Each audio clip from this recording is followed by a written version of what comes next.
Hello everybody, and thank you for joining me. This is Ciara from Ciara T Designs, and today I have day 10 of my watercolor class to share with you. So let's jump right in. So I'm going to swatch out the colors. That's what we do in the beginning of the class every time. And I'm going to have permanent red, orange, permanent yellow light, lemon yellow, yellow ochre number 1, and then indigo, which is what I use in the place of Payne's gray because I don't have Payne's gray. And you're going to see me start with the permanent red as the start of my sky, but I'm going to go in and actually add some burnt sienna. Because I'm working with my palette is a Mijello Mission Gold palette. It's very different than the instructor's palette, and because of that, sometimes my colors look nothing like what she's working with. So I kind of have to, mix colors or kind of pivot depending on, what's going on. And so my red was just a lot brighter than the red she used. So I'm going to use some burnt sienna to just kind of tone it back. So this is a Skillshare class. If you guys have been following along, this is a 30-day landscape watercolor painting class on Skillshare. I have a link down below if you want to go check out the class. There's also a link in there to get a free month. It's not an affiliate link or anything like that. I'm not sponsored or anything. I love to learn, and I think this is just such a fun way to do it. So I do put all the links. You can check out the class that I'm taking. So this is my day 10 watercolor. The idea of the class is that you're supposed to kind of do one every day, but I don't have time to do one every day with all the other creative stuff that I have on my plate. So I kind of do 1 or 2 a month, just depending on how I can, make it work. But here you see that I've started off with my bright red, and it just was a little too bright. So I mixed in just a touch of burnt sienna, and I use too much water. This is one of the things that I'm working on. It's one of the things that I'm trying to learn is that I find that I tend to be a bit heavy-handed with the water. And so when it dries, it's very translucent. And I mean, watercolors are translucent anyway. That's their material. But I tend to have to do my sky twice, whereas the instructor only needs to do it once. And that's just because I'm learning how to manage my water. But it's okay. You can layer watercolors, so not a big problem to have too little color. And then here, you guys can't see her, but aqua is laying above my palette. And so you're going to see it slowly shifting down as she's pushing it. She stuck her foot in the red paint. And then here now she's laying there and she's like pushing my palette into my painting. Oh, the kittens are so fun when you're trying to learn skills that you don't really want them to be involved in. But what do you do? She was just hanging out there pushing my palette down. So it's perfectly fine. And then, so we did the sky. You saw it was the red, the orange, the yellow, and then the lighter yellow. And then you're supposed to take a piece of paper towel and kind of blot off where your sun is going to be. I didn't feel like I did a great job of blotting it off there. So I'm actually going to use some white gouache, which is not in the class. I just, I'm a rebel. If you've watched any of these painting videos with me, you'll know that I kind of tend to just follow the class and then add things as needed. So I fully dried this. I used a heat tool, and then I wasn't really happy with the sky. So I went in and redid it. So it's the exact same colors, so I have that permanent red that I've added a little bit of burnt sienna to. Then I have the orange, the permanent yellow light, and then the lemon yellow on the bottom where it's supposed to give you kind of that lightest yellow shade. And then after this second layer, I loved my sky. I thought it was super pretty. So I'm really happy with how this painting turned out. If you guys have been following along with this series and watched all 10, you'll know that sometimes I'm incredibly excited about how the painting turns out, and sometimes not so much. It just seems to depend on how my painting is going. And I think that's one of those things where you're starting something new. Sometimes it works out and sometimes it doesn't. And you kind of just go along with it and pivot. So you can that's the whole thing of learning. So here my sky is once again completely dry, and then we're going to work on the sand dune.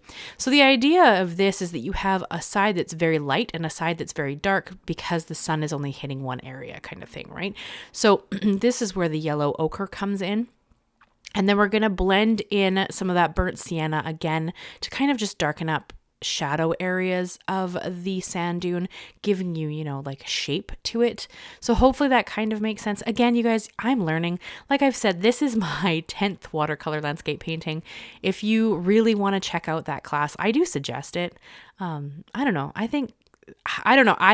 put a lot of interest in learning creative skills because I think it's a great way to, deal with stress, deal with anxiety, deal with any kind of stuff you have going on that's mental health related. I think that learning a new creative skill is a great way to kind of, practice and play and do. So I'm a big firm believer in, working on those kind of skills. I know everybody has not a lot of time, but this class is actually supposed to be like 15-minute landscape paintings. Like that's its purpose, is that it's supposed to be a more simple, direct class. So but yeah, if you should check it out. And like I said, there is a free month in my description if you've never used it before. So you could actually paint one painting a day and do the whole class and you'd be done before I will be. So something to consider and try out if you're at all interested.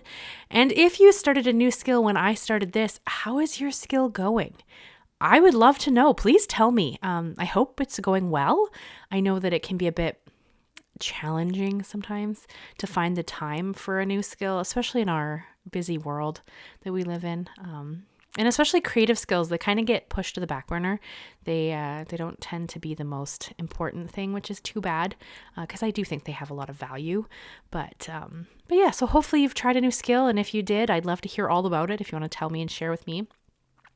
So now we're kind of doing this sand dune that's actually closer to the sun. So we started out with that yellow, the light permanent one that I used in the sky.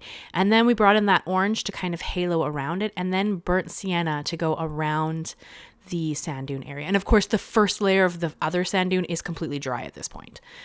Everything is always dried in between layers. Otherwise, it's going to move and I don't want it to move. So we do dry. And then, I kind of have to smudge out the colors to kind of give that cool effect. And then, excuse me, we're going to add a little bit of that. For me, it's indigo. The instructor uses Payne's Gray. I just don't have Payne's Gray in my watercolor palette. So I'm using indigo just to add a little more shadow to the sides where the sun isn't, kind of giving you the idea that, those are further away from the sun and there's quite a bit of shadow going on. And then we're going to bring in the burnt sienna again to do that whole other side of the sand dune. And then this is where we get really dark and we're going to bust out that indigo on its own and kind of, bring it in to kind of create the shadowing on the side that's not being seen by the sun. So it is a really interesting class. I have learned a lot. I'm pretty excited.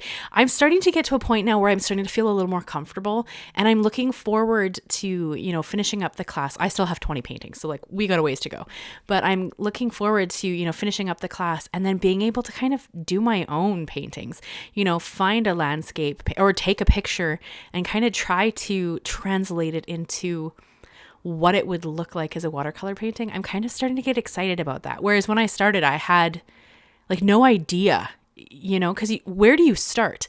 If you haven't done something, it's really hard to figure out where to start the thing. So now that I've done, these 10 paintings and I'm starting to get a little bit more comfortable in my ability to kind of translate what something's supposed to look like, I'm kind of excited to find my own landscapes or take my own pictures and see if I can, paint them as something that reads as what it's supposed to. Because I think that's the biggest thing, right? Is trying to get the painting to look like the thing that you were painting. And sometimes shadowing can be a bit difficult for me. But yeah, so I think that this painting turned out great. It's one of my favorites of the 10 that I've done so far. There's a few that I really like and a couple I'm, not as excited about. I did kind of go in here and just add a little more shading because I felt like my colors weren't blending well together. So I kind of went in and just smudged my colors back together a bit more. And then like I said, I am going to bring in some white gouache. This is honestly just because I felt like looking at the video here, my sun actually looks pretty bright. But when I was looking at it while I was painting it, I guess it's probably because the other areas aren't dry yet, so they look darker. But I felt like I didn't get as light of a color there as I wanted. So I just brought in my white gouache and kind of drew in my sun shape And now it's quite bright. So that kind of gives you the idea, like, this is the dramatic sky because the sun is very bright. And I did also add just a touch of the white gouache onto that mountain or the sand dune in like this closest to the sun. And then I'm going to bring in some water and just smudge it out a little bit so it's not as bright as it is to the sun, and that just kind of helped add a little more of a highlight there. If you guys have seen most of my card projects, I do tend to really like a bright highlight. That's just kind of my preference. So I think that it turned out really great. I would love to hear your thoughts though. I mean, these paintings are just kind of me sharing, learning a new skill, and then you guys can kind of see as I go along, that I'm either getting better or, you know what, sometimes I do a painting and I feel like I'm getting better at it, and then I do the next painting and I'm like, I don't have a clue what I'm doing, because I think that's just learning. You kind of just, it grows and you stumble sometimes, and then you have to just keep going. And sometimes it's mood. I do find that if I'm having a great day, I have an easier time sitting down to paint. Whereas if I'm having a day where I just feel a bit off and I'm like, I'm gonna paint today, and then I go and paint and I just get really frustrated. So I don't know. I think it's one of those things where your mood has a lot to do with it as well. So I love how this one turned out. I hope you guys enjoyed it. I hope you're liking this series. Let me know. I don't know. Do you think that once we're done the 30 paintings, do you think that I should continue a learning series? Like, is that interesting to you guys?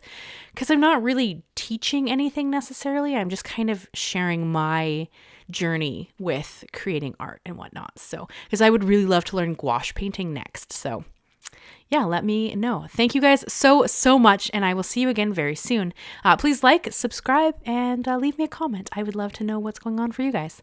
Thank you so much, and I'll see you very soon. Bye-bye.